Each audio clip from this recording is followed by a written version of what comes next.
তুমি যদি আজকে পিজি হসপিটালে যাও, দেখবে ইনস্টিটিউট অফ সাইকিয়াট্রির বাইরে দেখলে এত কষ্ট লাগবে, বাচ্চার কোমরে দড়ি বাঁধা, মা দড়ি ধরে দাঁড়িয়ে আছে। তো আমি বলতাম যে দড়ি বেঁধে রেখেছেন কেন? বলছেন আপনাদের তো টাকা পয়সা আছে, গাড়িতে করে বাচ্চাকে নিয়ে যান, আমার বাচ্চাটাকে যদি দড়ি না বাঁধি বাসের তলায় চলে যাবে দৌড়ে। It is also point. ব্যাপারটা কী হচ্ছে, এখন অটিজম শব্দটার সাথে পরিচিতি অনেক বেড়েছে। যারা সুন্দরবনে ট্রলার চালায় বাবা, উনি এসে আমরা বলছি যে আপনাদেরকে কোনো বিনামূল্যে সমস্ত চিকিৎসার ব্যবস্থা করা আছে, তখন তারা বলছেন আপনি তো ম্যাডাম বিনা পয়সা করে দেবেন, কিন্তু আমার সারাদিনের যে রোজগারটা সেটা তো হবে না। এখন অনেক জায়গায় কোনো সাহায্য পাচ্ছ?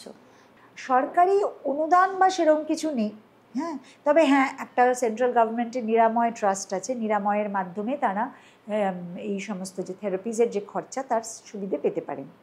আরেকটা আছে আমাদের পশ্চিমবঙ্গ সরকারের, তারা মানবিক পেনশন দেয় মাসে 1000 টাকা ডিসেবল ছেলেমেয়েদের।